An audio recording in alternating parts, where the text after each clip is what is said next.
Thank you. Thank you. At this time, we'll open the meeting for any non-DAC members. Need anything for the floor? Public comment from non-DAC members?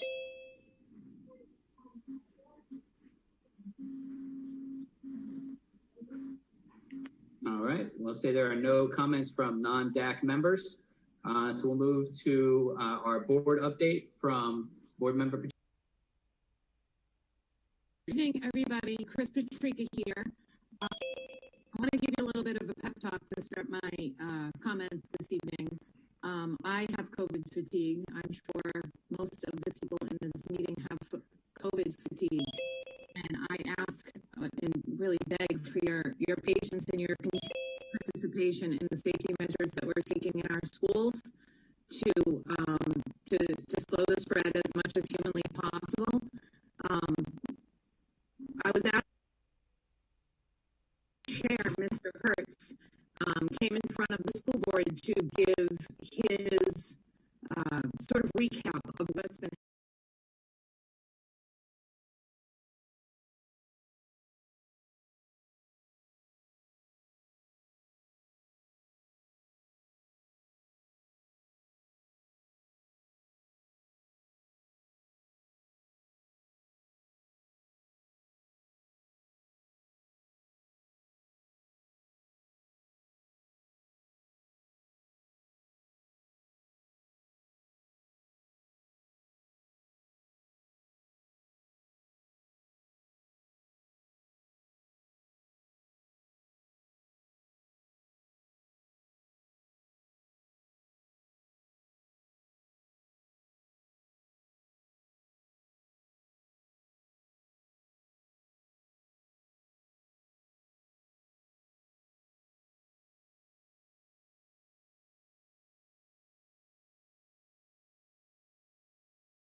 that customer service and improving the experience that you're having in our schools.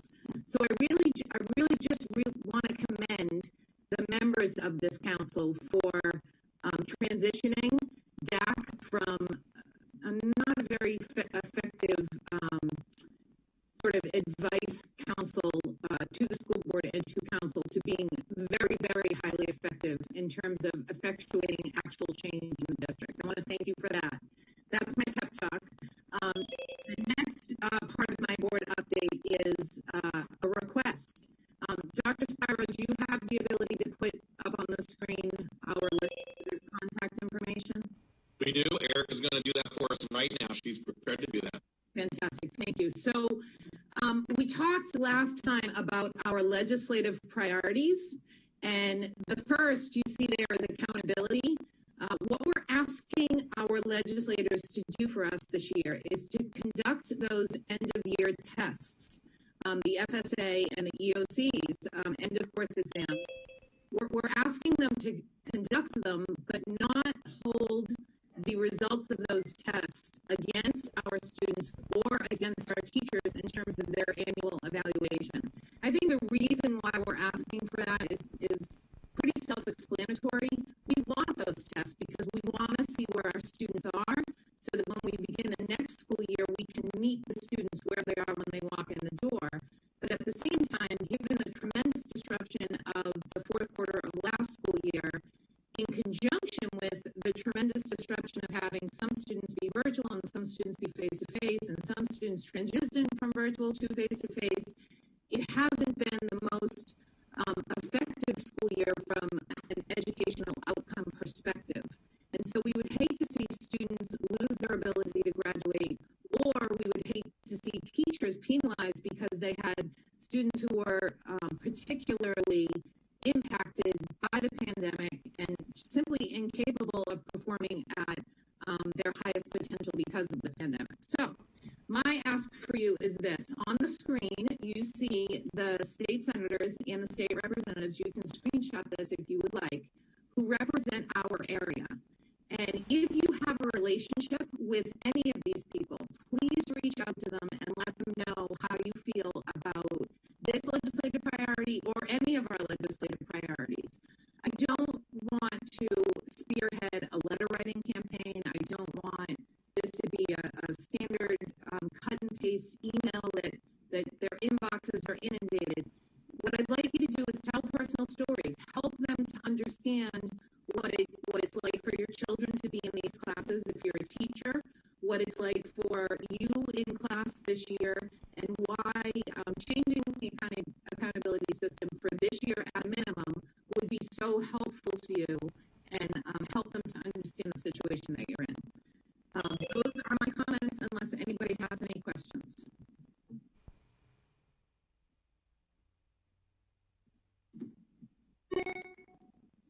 Thank you very much, Board Member Patrica. If there are no questions for Board Member Patrica, we'll move on to our session with academic updates, where we're going to have the curriculum directors do a presentation for us. So with that, I will turn it over to Ms. Candace Salavato, Lloyd Hogan, and Dr. Quisenberry.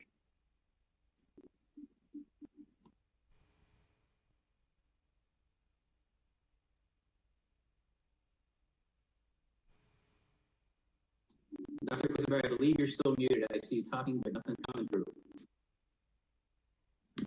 You would think with all the experience in this, I would remember to unmute as we're talking. So let me repeat what I just said. Good evening. I am Bethany Quisenberry. I'm the Director for Elementary Curriculum and Instruction. And so I'm going to start us off. First, I want to say thank you for having us back to present some of the other pieces that was requested. So we are going to start with a chat. So first, in your chat box, just kind of type in, what do you feel our greatest academic challenge is at this point in time? What do you feel the district as a whole's greatest academic challenges, or even from your children or your students' perspective? I see engaging students, communication, attendance. I've seen support at home a few times. Consistency, we home connect, coming back to school. Yeah. Attendance again. Home involvement again, and switching models. Going back and forth on quarantine goes back to attendance. Equity between face-to-face and we home connect. Synchronous for 6-hour days for the teachers. Mental health, that's a big one. Students using only technology. Okay, so keep thinking of some of those things as we go through our presentation, and we'll try to address as many as we can throughout the presentation, and then we'll have an opportunity to discuss at the end as well.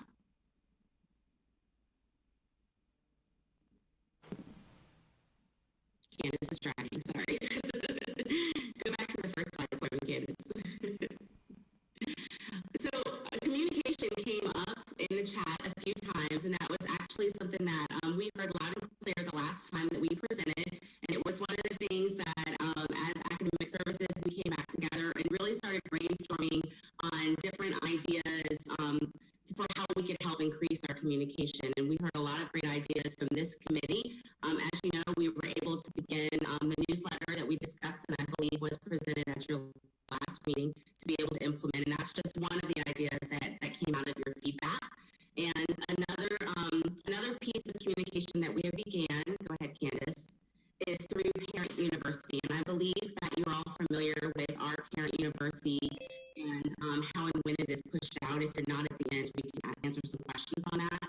But one thing that we did do was for the January Parent University, we pushed out a segment on iReady. So the last time that we presented, there were a lot of questions. And then when we have presented to principals and teachers,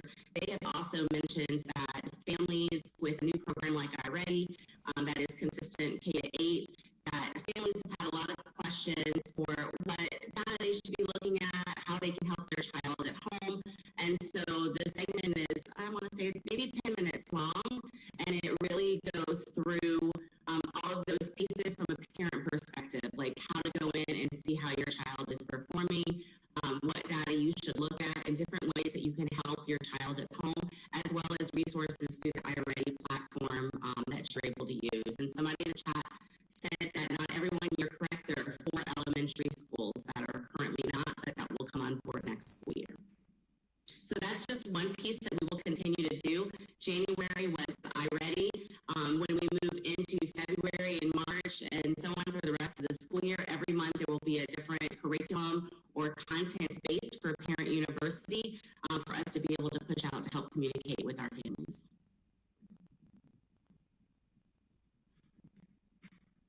So with that, the large piece that we heard that we wanted to talk with you guys tonight and get your feedback on is where are we now? So we're going to start with some graduation rates and things that we can celebrate.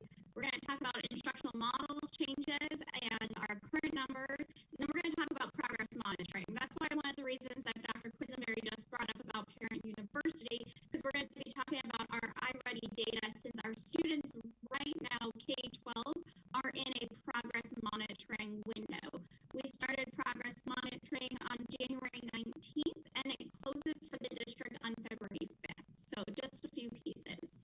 So our graduation rates, we are very excited to be the highest that we have been. And what you're seeing on the screen is what we compare ourselves to for the top 10 across the state. So right there in blue for 1920, when we look at all of our schools, both traditional and charters, we came at 88.5% of our students of a on-time graduation. And on-time means that they graduated with their expected cohort. What's great here to celebrate across, though, is when we're looking at our trend data, over 4 years, we've increased by 10.7%. And that's the second largest across. And our 1 year change, 4.8%, that's our second largest across the Big Ten, with Polk at 5.3. So you can see those pieces there. When we look at that data further, and if you heard the board meeting at all last night, it was mentioned there as well, our traditional high schools are sitting at 95.1% on-time graduation. So those are all pieces that we continue to celebrate with our schools. Continuing to look at our trend data, we always look at how are our students doing, our ELL learners versus our non-ELL learners. And you'll notice on the graph on the screen, we are closing the gaps here. We had a very large close of the gap last year. Part of that being, yes, that we did not have the state exams for those students that may have had one still missing there. The other big piece, though, last year, an ELL graduation task force was put in place. So that was the first time that we had that task force, and a committee really focused in on the students and helping to meet their needs. We also have the other graph that you're looking at are students with disabilities and students without disabilities and how we are doing with closing that gap there. In addition, the last graph that we wanted to show you in talking about graduation rates are how are we doing when we look at our subgroups by race as well. So these are the 3 ones that the state, we report on how we're doing with our ELLs, our ESE, and also by race. So we thought it was important to share them with you now. In addition, how are we continuing to monitor? Because that's the big one on everybody's mind. This is last year's seniors, and we are excited about it. Our current seniors sitting in our buildings, schools are doing the same thing that we did at Q4. We are looking at our seniors. What do they need? How are their grades? Are they on track for on-time graduation? Because we'd like to be able to continue to see an increase. So now the next piece we're going to look at are those model changes. So a couple of questions had come up from the group, this group specifically, of how were the students identified of not making adequate progress in Lee County to make the transition back to our brick and mortar schools on January 11th or February 1st? So one of the first pieces that we did as a district was pull data for a time certain. So on December 2nd, we pulled all of the students across the district and all of their models, and we looked specifically for kids in a virtual model, Lee Home Connect or Lee Virtual School. And we said, who's not on track for an on-time graduation? Are they credit deficient? Are they failing one or more courses, and in what quarter? Or do they have unexcused absences? So this same criteria that you're seeing here is what was shared with schools. Remember, it was a date certain. From there, we went to work with our schools and communicating with our parents.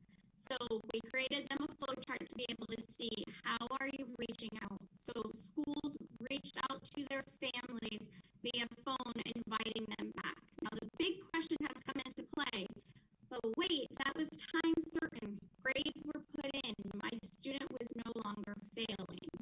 That is correct. So grades changed from 12-2 to winter break.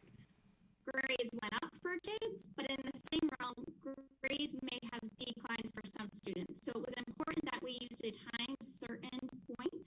So all of our schools were working off the same data piece. And I say that because I know several of you had asked specifically, my student is fine and focused, where was the change? How did it come into play? It opened up good pieces. This committee here is very process driven, which we appreciate. So it's allowed us to look back into our processes to be able to communicate consistently on grade books and entering grades. So in the future, we're able to say to teachers, first, we're going to be pulling a grade report on this date. Make sure they've been entered because here's why we're using them. So again, I always appreciate this committee as you provide that feedback to us and we're able to take it and make action of it. So once we made those shifts, where are we sitting right now today? So as of January 27th at 6:18 p.m., not saying this data couldn't change on us tomorrow, but as we are right now, 78% of our students are back with us face to face. We have 18 students at Lee Home Connect, and 4% of our students are in virtual.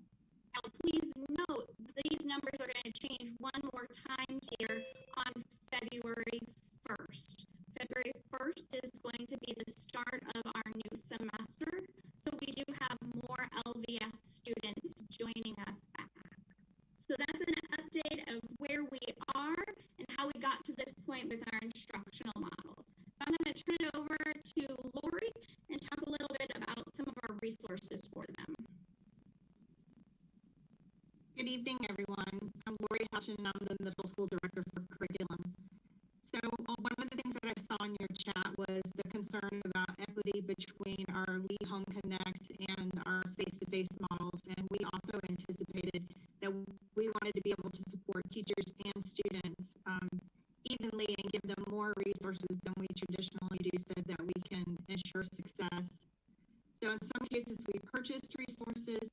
In some cases, we transferred some of our resources to different levels where we saw there was a bigger gap. And in some cases, we're producing resources in-house to support our instructional models. So one of the resources that we purchased is Nearpod. And Nearpod, teachers are able to use this resource to help with standards-based instruction. They can find like model lessons, activities, they can develop formatives with it. We're really getting a lot of traction with Nearpod. Teachers are really loving it and students are loving the engagement that it allows for the classrooms to be more interactive. And the nice thing about it is that the engagement is pretty much makes every student be involved, and teachers can kind of see who's involved, who's not involved, and they can prod them privately. And so it really helps with that motivation to get everyone engaged into the lesson. Another resource that we moved is Alex, and that is a math resource, and middle school received iReady this year, and Bethany is going to talk a little bit about that program later. But it gives the opportunity for individualized learning paths based on the diagnostic test. And so we had that for math now as a new resource, but middle school also was using Alex that did something similar when algebra and geometry did not have a resource that helped do an individualized learning path based on data. So we shifted this resource to all of our algebra and our geometry students. And so that helps us to close gaps and also gives enrichment activities based on data. So that's been a change that we made. And one of our in-house things that we produce is that our science team was very concerned about the fact that they weren't able to get in and help with model lessons, and because of social distancing and so forth, they were concerned that labs would not be as prevalent as they would like for them to be, those hands-on activities. So our science team, they've been doing these live investigations, and the kids can come on and you can see the numbers of connections, and that's like the number of kids and teachers that are coming on and watching these live investigations. And they also are like coming on board and able to ask and answer questions through via the chat, and also coming on through their Zoom. So this has been very popular, and it's really increasing interest in science, especially at the elementary level. Another thing that we're producing is a YouTube channel for our history, our civics and U.S. history courses. And it basically walks them through some pretty engaging lessons on some major topics that we really feel that our teachers like really need to utilize so that our students really grasp in-depth knowledge about civics and U.S. history. And so this also provides a lot of engagement, some formatives, and teachers can use this in place of instruction. Teachers can use this to reinforce instruction. This can be pushed out if the teacher is absent. A student can log on here and not miss a beat, and they can kind of catch up on that topic. And for something that they've missed in class, if whether the teacher had a sub or whether the student had to be out. And so this also is gaining a lot of traction. So these are just some of the resources that we either purchased or produced or moved so that we can help every student and every teacher be successful in these learning models. I'm going to turn it back over to Candace for more progress monitoring data. So looking at those pieces and hearing about where are we with the numbers, students transitioning back to us, we wanted to share with you how are our students doing? What are the gaps we are actually seeing? And the big question out there, what does this mean for state assessments? What information do we have? So in our district, we use this data cycle where we take a baseline at the beginning of every school year. Then we do formative assessments with our students. So this happens inside the schools. These formative assessments are non-graded pieces. They're little dipsticks in. Then we have progress monitoring, which are STAR, iReady, and then our science and social studies. And that happens once a quarter. That's the window we're in right now. And then it culminates with the state assessment. And we say culminates because by the time we get that data back, we can make action to see what the student needs for the following year, but the student can't really act upon that.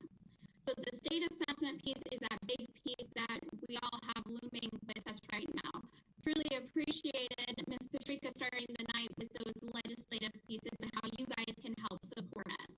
We know that it is important to have the students take the assessment so we can see the gaps that we have and continue to close those gaps. But holding our students harmless is really what we'd like to see happen. Holding our teachers harmless and our schools harmless is really important to us. So on this screen here is a lot of information, but it's what the state's given us at this point. What you guys should really take away from it is thinking about our students and the growth that they need to make. If we still have school grades in play, what the state is looking for is we'll go back 2 years in an assessment, and we'll take their 2 years prior test to look for growth this year. So the 4 orange arrows are the biggest impacts that we will see. We do see in there that you will have a large impact to elementary schools because of the fact that in a school grade year, you normally have 3, 4, and 5, but this would limit us to 5th grade learning gains. So elementary sees that being a big play for them in learning gains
with assessments and school grades until we hear otherwise.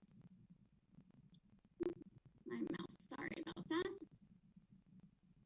So let's talk about what is within our control then. Since we don't have a lot of control over state assessments and how that's going to play out, what is within our control and what we work with our teachers and schools and students on are our internal assessments.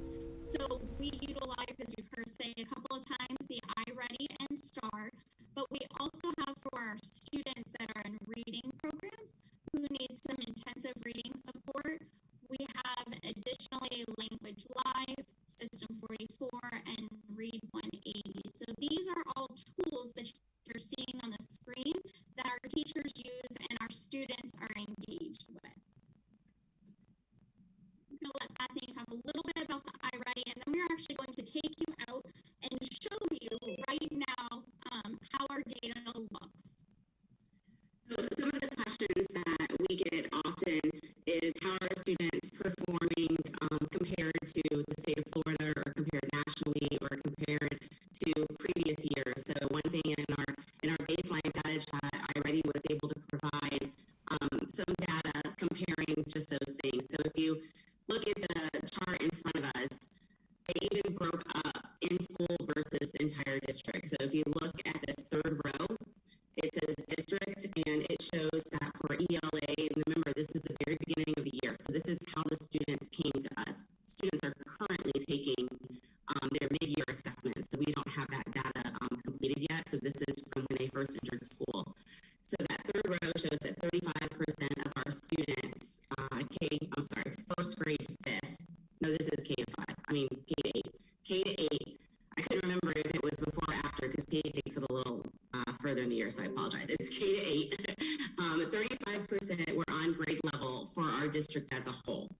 Of the district as a whole, the students who were in school, so they were face-to-face at that time, we were at 33% on grade level. So if you look over to compare to the state of Florida, we're pretty much right there. So the second row shows the entire state, and the majority of the districts also utilize the iReady program, so they have that data. So we're pretty comparable to where the rest of the state entered. And then if you look over to the very first row, that's their historical data, which is national data. So the iReady program is a national program that's used in almost all of the states. And that kind of shows that we're not too far off from where the students entered the fall of 1819. So this one is for reading. And the next slide is for our math. Math is where not just us, the state, and our entire country has really taken a hit with the loss of learning last school year. And so if you see for our math, 20% of our students entered on grade level for the district, 17% were on grade level if they were face-to-face. And then you can see that that's pretty comparable to the state of Florida, but it is not comparable to historical national norms from the previous year, from 1819. So our students, as well as the state of Florida, did come in with significant learning gaps in their math as an average for our district and for the state. So then where are we right now? I'm just going to jump out and show you a screen that our schools utilize. We call this our data chat summary dashboard. And this is live data that you're having a look at right now. And it's inclusive of our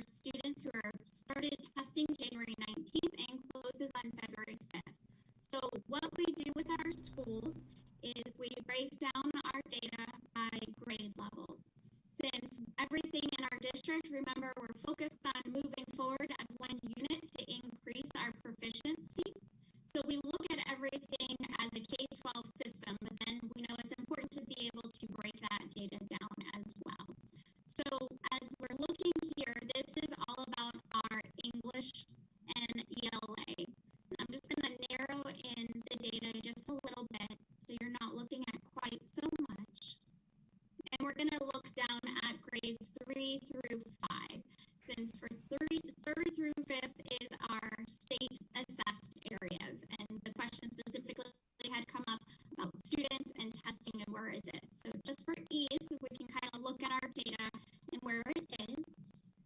This is a graph for our schools and for us here at district to really drive decisions and hopefully close those gaps and put together some instructional resources that support our students, our teachers, and then families as well. And sitting at right now today, we can see that for our English, we are at 74% tested. So you can see we're still in the midst of testing our kids. So this data is going to update tonight as well. When you see our prior year, this is how our students came to us in terms of proficiency. So in 3rd grade through 10th grade, sitting inside of our classroom, 54% of our students came to us proficient. So remember, that is where we always want to be and then grow beyond. We never want students to lose any learning in a year. So we're always pushing forward. At baseline, we were showing 44% of our kids, 44.8% of our kids were proficient. So we knew that was a large drop from 54 to 44. We had some work that we needed to be doing. We also know we have all those model changes. Right now, what we're seeing for the students who have tested, we're sitting at 49% proficient. So we're seeing that increase.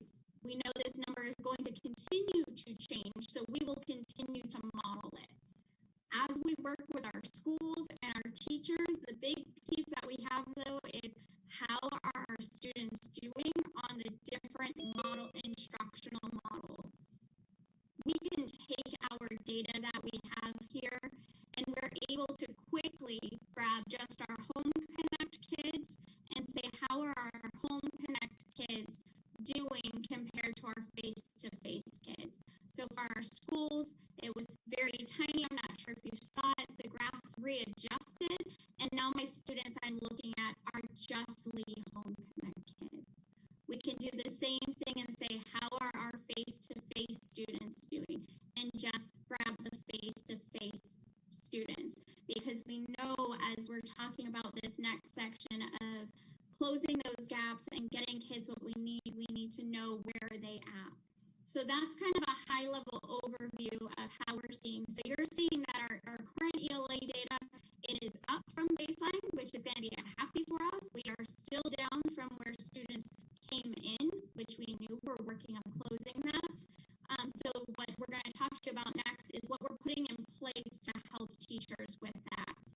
Some of the other pieces you're seeing here, just so you guys know, we can look at students, again, our English language learners. How are our English language learners doing specifically? How are students doing by ethnic subgroups, and also students with disabilities? So all the time when we're talking about how are we monitoring our subgroups, how are we ensuring that we're closing the achievement gaps for all students, these are the filters we utilize with schools. So we want to be able to show you a little bit of where we are right now. And Lori, I'm going to throw it over to you. It's going to take me just a second to get back there.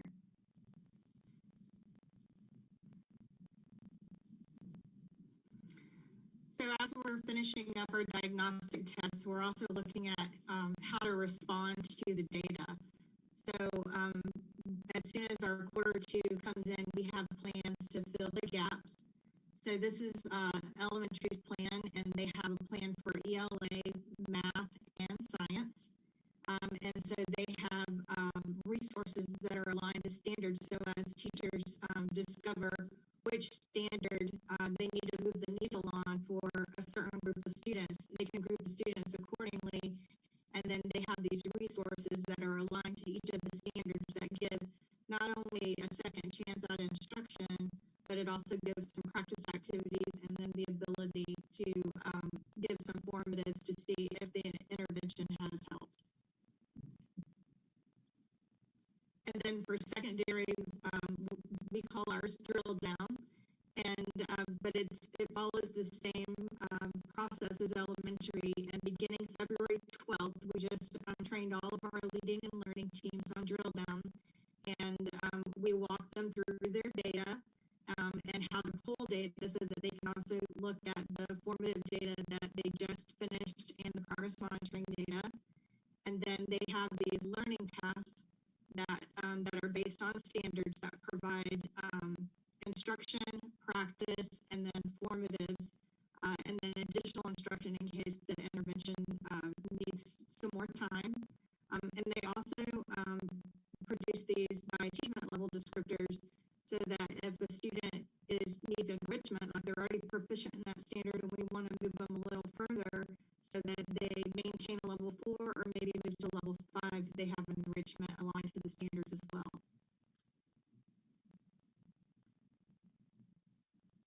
All right, Lori, that's what I get for trying to type an answer in the chat and stop driving. I'm going to stop and just keep driving. And then we also train them on, we show them what our district trend data is showing for each of the standards at this point. And then we walk them through the exercise of whether or not their school data is matching what the district data said. And then for them to drill down further and look at their class data, and then to group students to be able to look at their student data.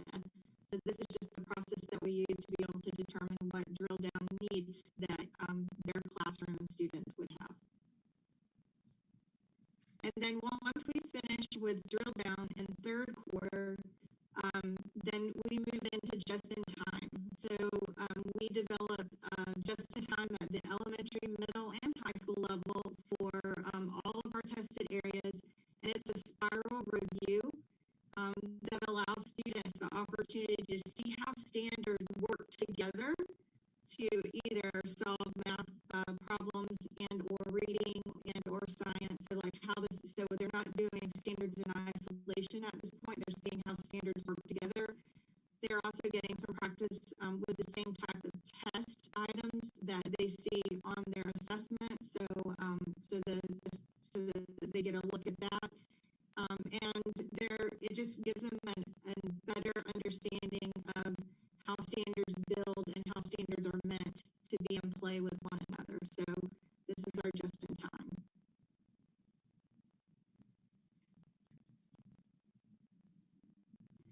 And then this was just a sample of just in time, and you can see that it's paced out. This is for algebra, it's paced out, and each of those, they can pick and choose what they need. But you can see that it's just one click really for teachers, and they have questions, they have instruction, they have digital Google Forms in which to take track data. So this is just a sample to show you what just in time looks like. So to follow up, our question that we would like to leave you with is based on everything that you've seen, you took a look at what you thought our challenges were at this moment in time, and based on that, based on the information that you just reviewed, our question to you is, what is the biggest priority that we as a district should consider to support our students academically for second semester? So just hoping that you can work together and prioritize, and it'll help inform our work for second semester, what you think our biggest priority should be for second semester academically. Thank you, Tina. So I know that's the big question that we're going to be leaving with for our breakout rooms here for a second. Before we go into our breakout rooms, just a couple comments. One, Dr. Quisenberry started the presentation talking to you about the newsletter that came out of this group. So if you recall back in November, we had a whole conversation around communication and consistency of getting information out to schools. And since our November meeting, we worked with our communications department, and we are working on a process to send out a newsletter that is replicated from each school that will be sent out each week at a certain time. So your executive directors who are in your breakout sessions, they might be able to share some information with you. We're almost to conclusion on what that process is going to look like. So I wanted to give a shout out to this committee because this is a direct result of you. Enrique Diaz, Mr. Diaz, when we did some of our retakes, some of the comments, you gave some great suggestions on how to get kids back to school. We are working on a process to get Leave Home Connect students back to school because there is a whole integrity piece around testing and test security. So our accountability and assessment team is working on that, and that'll be something that'll be clearly communicated to schools once that process has been in place. And so the chat box has been awesome tonight with great suggestions and great input. So at this time, we're going to head out into our breakout sessions focused on this question: what's the biggest priority that our district should consider to support students academically as we move into this second semester? So Erica, you can do your magic and send everybody to their levels. And for those of you that didn't put elementary, middle, or high, she'll send you guys there in a second. Thank you, everybody. We'll see you back out here soon.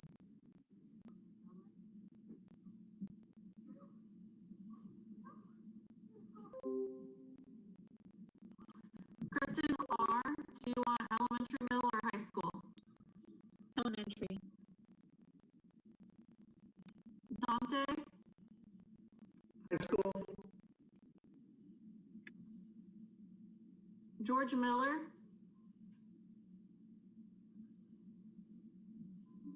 Oh, George, you're muted. I didn't hear you.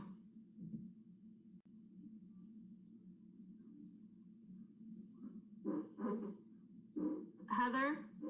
George Miller's elementary. Okay, George. Heather Tuttle?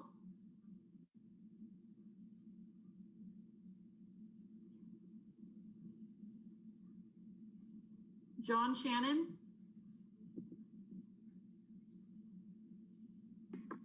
Sorry, high school? High school? Kathleen? Okay, Kathleen Weiss?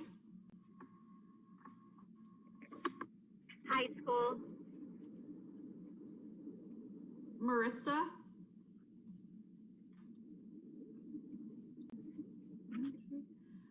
Marianne? You can put me in high school. I'm a special center. Kimberly Pasha?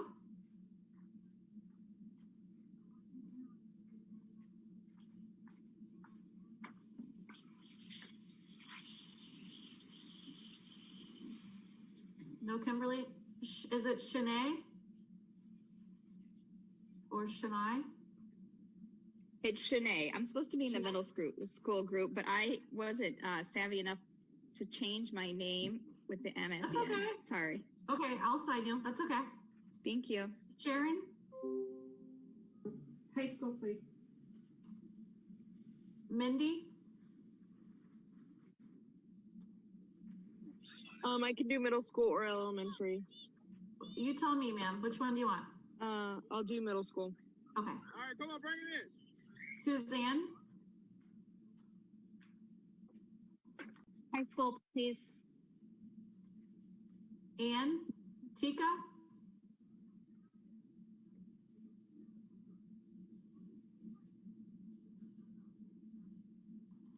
Middle school. Okay. Rhonda Watson? Elementary. Stephanie? I'll take middle school. And then I'll start again. Diane? Diane Malman?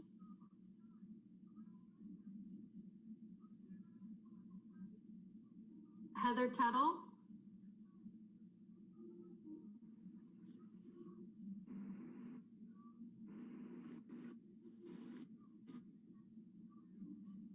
Mary Ann?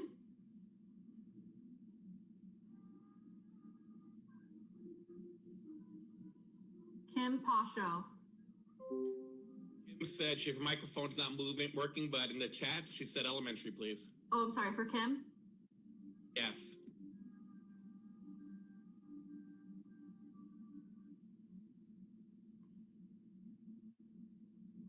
Miss Hall, I see that you're still in there. I assigned you to elementary. You should be able to go in there. It's still showing high school. It says I've been assigned to breakout room high school when I click on the breakout room to join it. Well, that is the opposite of elementary. Yeah. There we go. Bye. Diane, do you want elementary, middle, or high school? Middle, please.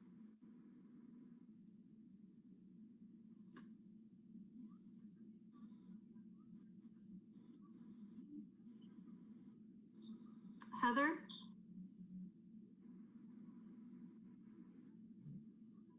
No Heather? Mr. Diaz is there.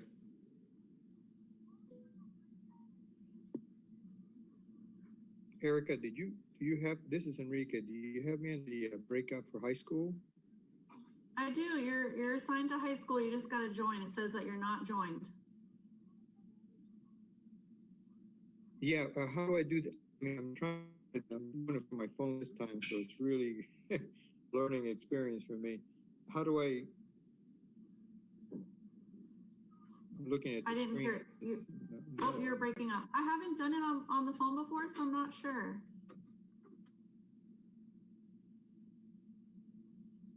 Does it have join now anywhere on there, Enrique?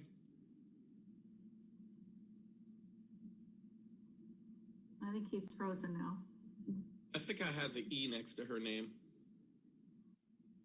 Jessica, but I don't see her. She's assigned to elementary. She just hasn't joined. Like Heather and then Enrique. Okay. Yeah, I just have Heather, Marianne, and then you. So we'll bring everybody back at 7:10. We'll keep to the agenda. So that gives us, still a good 20 minutes here. A good chance to get a drink of water. I'm trying to join. But Enrique's still trying to join the high school, but I don't think you've put him in. He just had to hit join. Yeah, he just has to join, but I haven't done it from a phone, so I don't know. We're all learning on this. I'm sorry. I see, let me see. Good. Mute, record, breakout room.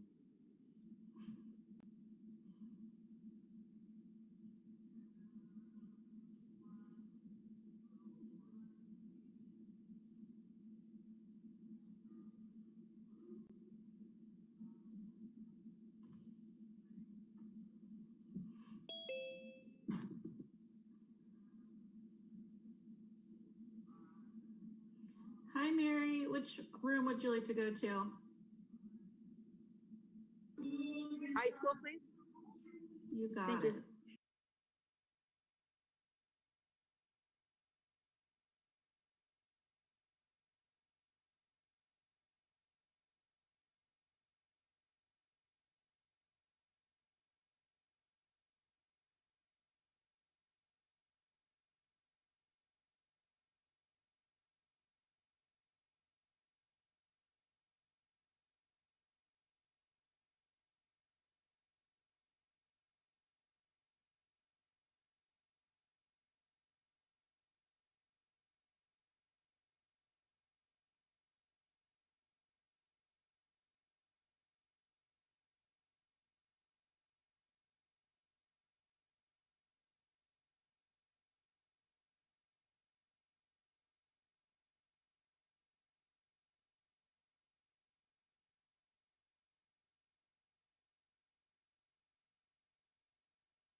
breakout group reports.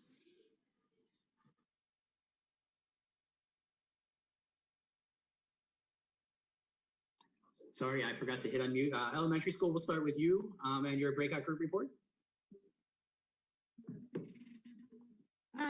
We really talked about that it was important for us to have the grace that Dr. Quisenberry talked about, our low dip in the data from the source for both ELA and math for first grade, and so that we really see the struggle from not having school fourth quarter. A lot of concern about needing parental involvement. The attendance is a huge thing for Home Connect. There were questions about the quarantine. If students are quarantined, is it 10 days? Is it 14 days? And I think Dr. Carlin did a great job of addressing that. We were talking about getting some parent volunteers through our Zoom.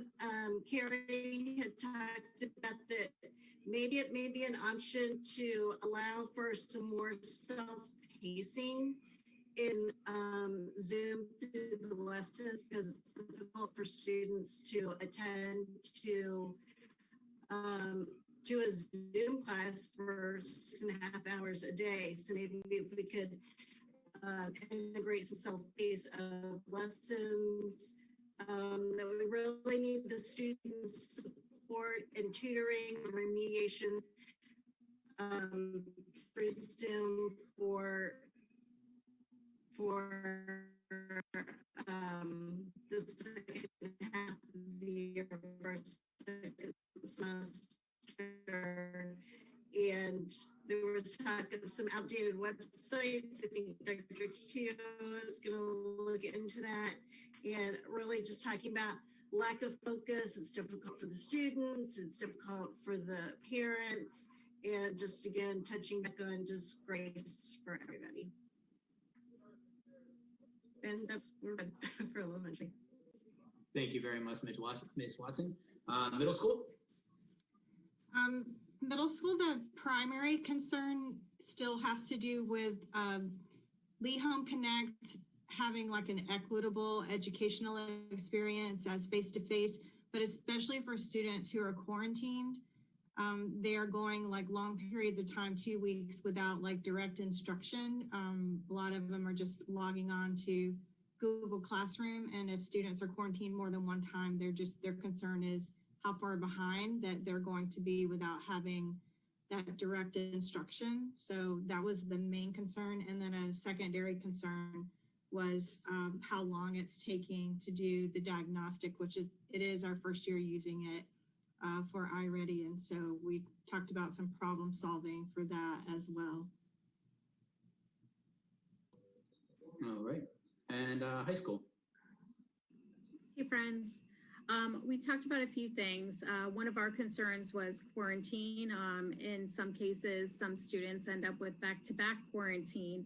And what our takeaway was is that there needs to be some sort of standardized process where maybe someone suggested the parent's email goes into a parent link letter, just like we get the DOH or the letter from the school saying someone may have been infected, but saying, okay, your child's in quarantine, they can return on this date, or they can return in this amount of days. And here are the steps that you need to take as a parent to make sure that your child is staying on task. Your child can, 1, log into Google Classroom, 2, attend face-to-face classes through Zoom links if their class is hybrid, et cetera, et cetera. So some steps so that parents are aware, because what we're finding is that our children, our fabulous teenagers, are not always upfront with what, relaying the message that teachers are giving to them. So they're taking a break and sleeping in for 2 weeks. So that would be helpful. It also would be helpful because some students who don't have the option of logging into a Zoom classroom because it's not a hybrid class, they're falling behind, and they're losing morale and motivation, and they come back to school behind, and their grades are lower. And that stinks too, especially if they're working hard and they want to do well. So it'd be helpful if teachers or schools would have instructions on who's supposed to do what and get that into the hands of the parents. We also thought that college readiness is important.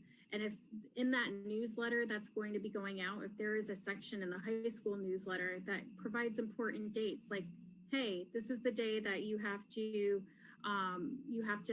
have your FAFSA in. And I know the school district has FAFSA workshops and those types of things, but if we're going to be getting this letter on a regular basis, it would be helpful to have those things there. Let's see. Just want to make sure I got everything. Students who are in quarantine, can they go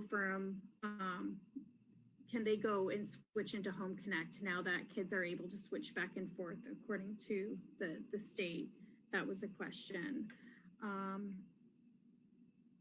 Also, it seems to take some time to get students hotspots. So if they don't have internet access at home,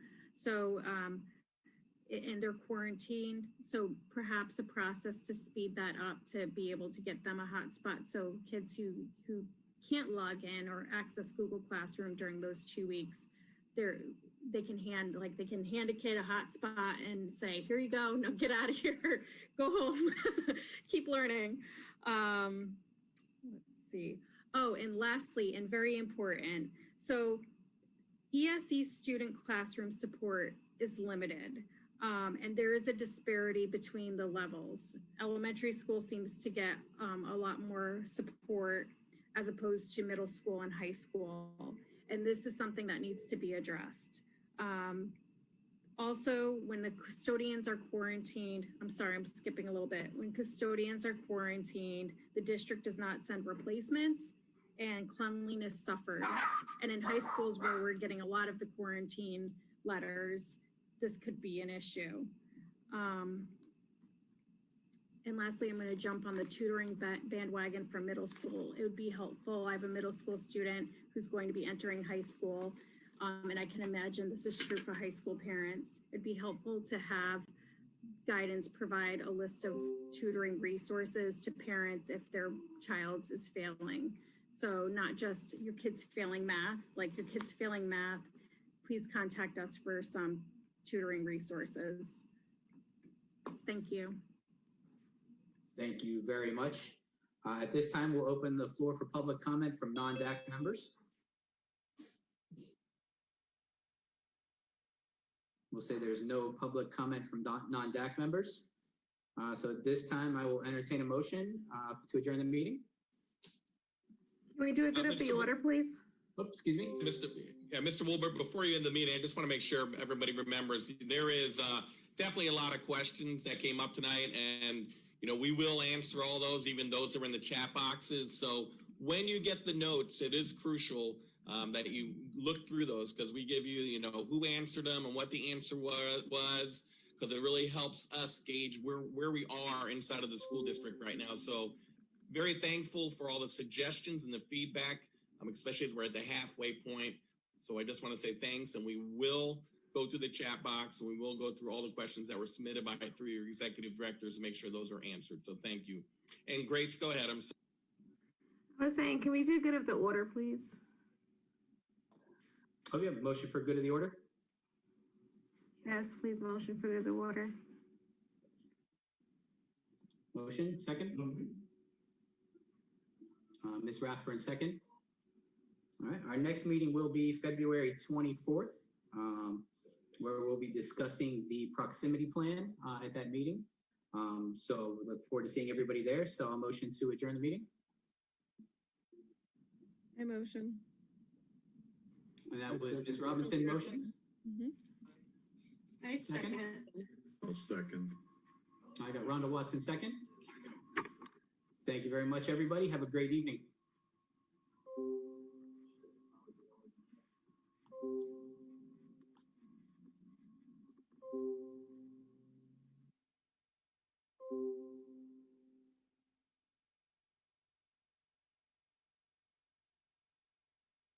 you.